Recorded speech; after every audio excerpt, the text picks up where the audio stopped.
Comment j'investirais 1000 € si je devais recommencer à zéro? C'est ce qu'on va voir dans cette vidéo. Aujourd'hui, ça fait maintenant plus de 2 ans que j'investis en bourse et j'ai accumulé en tout un PEA d'une valeur de plus de 12 000 €. Donc dans cette vidéo, je vais vous montrer la stratégie que j'adopterai et les erreurs que j'éviterai absolument. Mais avant de commencer, on va fixer 3 règles. D'abord, on raisonne long terme, pas sur le mois prochain, pas même sur l'année prochaine. L'idée, c'est d'investir sur au moins 5 et peut-être plus 10 ans ou plus. Deuxièmement, on ne va pas parler de trading ici.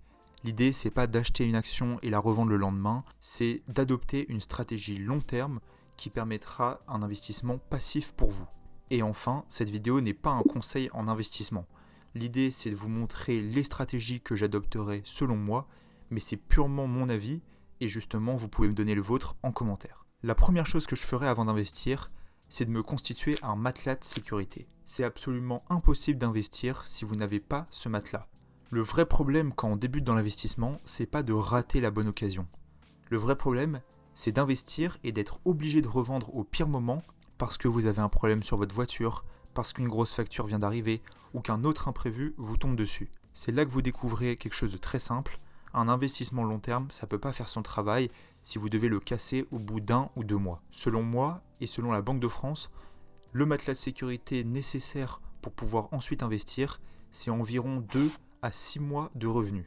Il n'y a pas de montant magique, il faut choisir en fonction de vos besoins, mais c'est très important d'avoir ce matelas de sécurité pour éviter tout problème. Du coup, si aujourd'hui vous avez 1000 € au total mais que vous n'avez pas ce matelas de sécurité, ça ne sert à rien d'investir, il faut commencer par cela. Le plus intelligent ici, c'est de mettre ce matelas de sécurité sur un livret A. C'est une enveloppe d'épargne créée par l'État et qui vous verse un intérêt tous les ans qui est fixe et qui est garanti. Au moment où je tourne cette vidéo, on est à 1,5% par an, mais ça va monter bientôt au 1er août 2026 à 1,7%. Est-ce que le livret A va vous rendre riche? Absolument pas. C'est pas avec 1% que vous allez être millionnaire. Mais est-ce que ça va vous éviter de gros problèmes plus tard? Évidemment. Et c'est là le but du matelas de sécurité. Une fois que votre épargne de précaution existe, on peut enfin passer à la vraie enveloppe d'investissement que je choisirai. Et moi, j'investirai en premier lieu sur un PEA. Le PEA, c'est une enveloppe qui vous permet d'investir en actions et en ETF, on va le voir ensuite, avec un avantage fiscal si vous respectez certaines conditions. Pourquoi j'aime le PEA? Parce que c'est très très simple de fonctionnement et qu'après 5 ans d'ouverture, les gains sont exonérés d'impôt sur le revenu. Donc vous ne payerez à la fin que 18,6% d'imposition, ce qui correspond aux prélèvements sociaux. Contrairement à un compte titre classique où vous payerez 31,4% d'imposition sur vos plus-values. Cet avantage fiscal, vous le débloquez donc après 5 ans d'ancienneté et l'idée c'est donc d'ouvrir son PEA le plus tôt possible. Votre PEA, il a un plafond de 150 000 € de versement, donc vous avez largement le temps et ça vous permettra d'avoir une grosse enveloppe d'investissement. Donc n'attendez surtout pas d'avoir 10, 20 000 € pour investir sur un PEA, le plus tôt, le mieux avec cette enveloppe. Maintenant que vous avez ouvert votre PEA, la question qui se pose c'est dans quoi j'investis?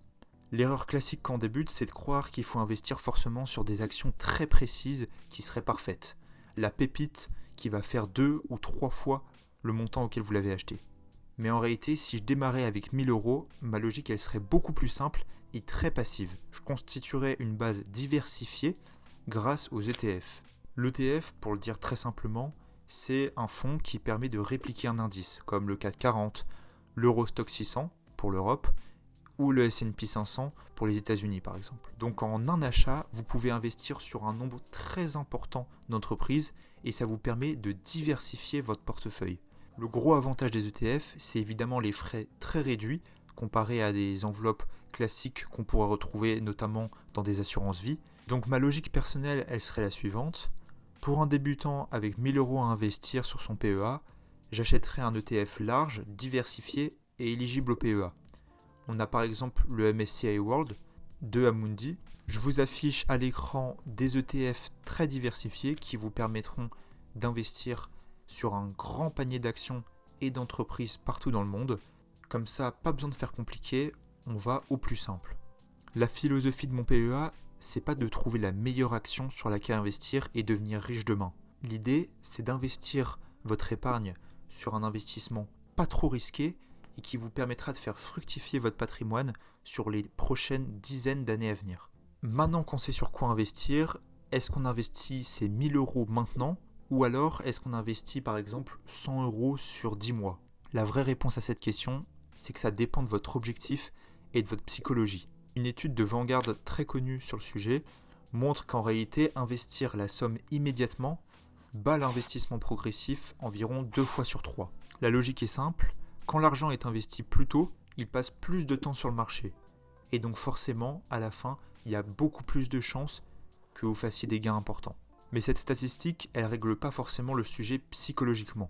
Parce que si vous investissez vos 1000 euros aujourd'hui, mais que 15 jours plus tard, votre portefeuille affiche moins 12%, et que vous décidez de tout revendre d'un coup, cette stratégie n'aura pas été la bonne. Personnellement, j'ai opté pour l'investissement d'un coup quand j'ai commencé à investir, puisque j'ai mis environ 6 000 euros sur mon PEA quand je l'ai ouvert. Ça a été très bénéfique pour moi, mais ça ne veut pas du tout dire que ce sera le cas forcément pour vous. Ça dépend évidemment des crises et ça dépend de la façon dont vous allez réagir.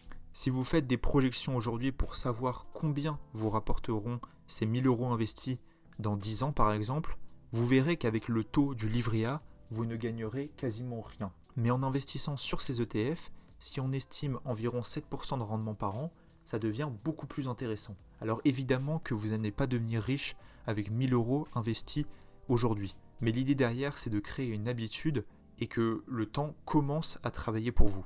Après ces 1000 euros de départ, vous aurez beaucoup plus envie d'investir régulièrement, même des petits montants, et c'est l'effet boule de neige de ces différents investissements qui vous permettra in fine de vous construire un joli patrimoine.